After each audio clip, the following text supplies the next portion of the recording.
Let's bring in three colleagues now from the Parliamentary Press Gallery. Susan Delacourt is a columnist for the Toronto Star, Joël-Denis Bellavance, the Parliamentary Bureau Chief for La Presse, and John Ivison is a columnist for the National Post and Ottawa Bureau Chief for Post Media. Good to see you all. Susan, let's begin with the comments from Deputy Minister Jody Thomas at the Department of National Defence, telling the CBC essentially that the failure to put an end to sexual misconduct in the military lies squarely at the feet of the government. The civilian overseers who did, as she put it, as little as possible to make it look like the report was responded to, but without any real change. What's your reaction to what she's saying? My jaw dropped. I was quite surprised by these remarks. So either she is saying, I keep wondering, did she do this with any kind of approval from the top? Because it certainly seems like what she's saying is somebody wasn't doing their job here. She's not saying it was not her doing it, but it's hard not to draw the conclusion she's saying in there the minister wasn't doing his job, which is a remarkable thing to say for a public servant. And it's hard to tell whether this signals something inside the government, a mood changing about somebody having to take the blame for this. But I was quite struck by it. All right, Joël-Denis, what did you think? And does this change the narrative at all with the Prime Minister and the Defence Minister? They've already taken their hits over this. Do they take more because of this? I think it does create more turmoil for the armed forces, but now the Liberal government is drawn into it, and the Prime Minister and the Minister of Defence are, sort of in the line of fire, if I may say, for not doing enough.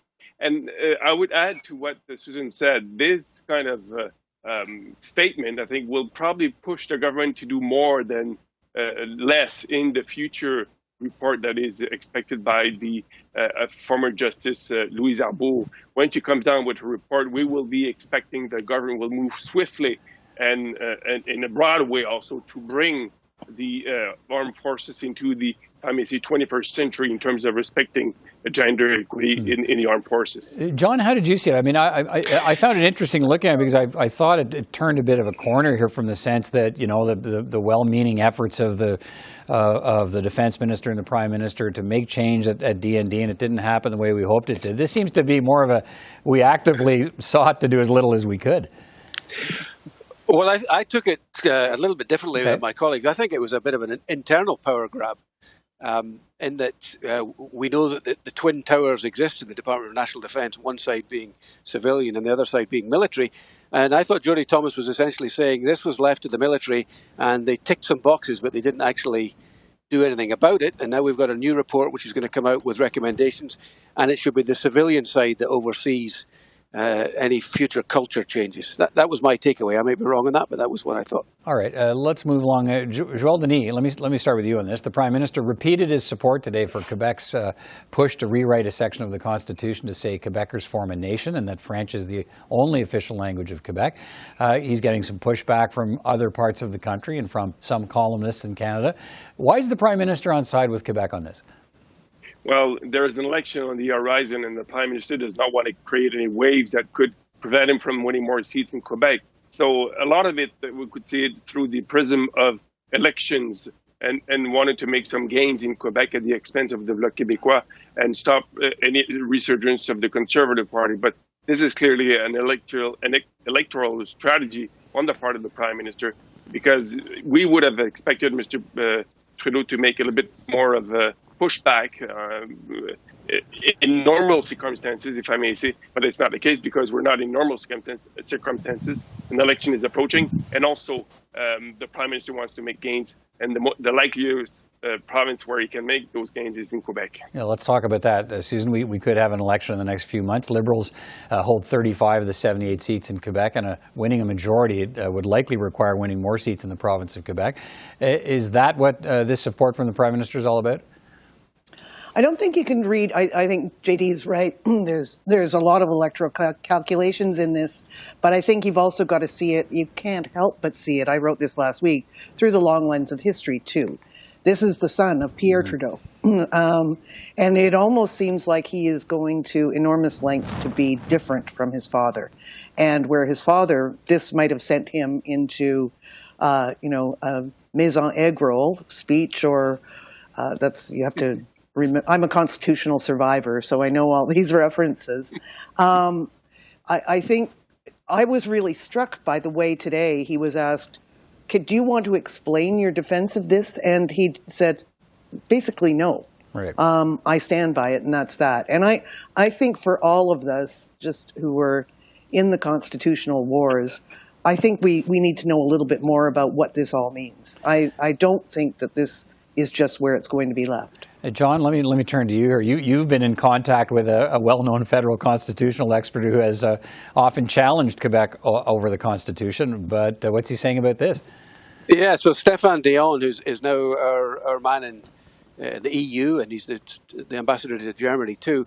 So I asked him what he thought, and he said, well, surprising to me, if the Prime Minister's getting advice that they can do this unilaterally through Section 45 of the Constitution, and that it doesn't have an impact on the rest of the Constitution, then there's no reason to oppose it. Now, we then discussed a very similar instance in 1997 where Quebec wanted to unilaterally get rid of religious school boards and replace them with linguistic ones. And that became a bilateral amendment. It actually required an act in Parliament, which Dion sponsored, and it passed through Parliament and therefore amended the Constitution. And he used Section 43. And it would seem to me and to a whole bunch of other people that that would be a good way to go here, that you should get parliamentary assent or consent before amending the Constitution unilaterally. The problem with that, of course, is that you may not get it. I would imagine there are a lot of MPs who would not be happy with this, and therefore it might not pass, and therefore it might upset Quebec, and that might not end well for Justin Trudeau. Joël-Denis, do you think this becomes a significant election issue? I mean, if it appears to divide the country, what are we in for? Well, it could pit Quebec against the rest of Canada if the kind of reaction we've seen in some provinces keeps getting harder and harsher. But in Quebec, the Prime Minister's position has been seen as being welcomed by many people. But clearly there is some pushback by some English commentators, some English media. And also one surprising reaction was the one from the Alberta Premier, Jason Kenney. He said he endorses such a position. Maybe that means that Mr. Kenney may be looking at some kind of constitutional modification of his own he would like to do for Alberta. For example, protecting natural resources from any further taxes from Ottawa. That could be within the realm of possibility. Yeah, it could be endless for Mr. Kenney. What do you think, Susan? Does this become an issue in the campaign whenever we get it? I think that Justin Trudeau will be trying to do the best he can for it not to become an issue. But I was really surprised by Jason Kenney's remarks too, and I wondered what we're opening up. Some of us had a lot of fun covering the Constitution back in the days, but I don't think this round would be as much fun. What do you think, John? Well, I think, the proviso that Dion made, and I think that Trudeau has made, is that the linguistic rights of the minority have to be protected in Quebec.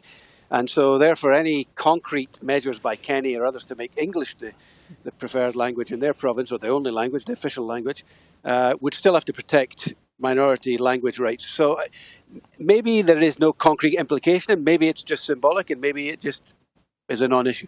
All right. Thank you all for your time tonight. Good to talk to you all again, and we'll be in touch. Take care. Thank you.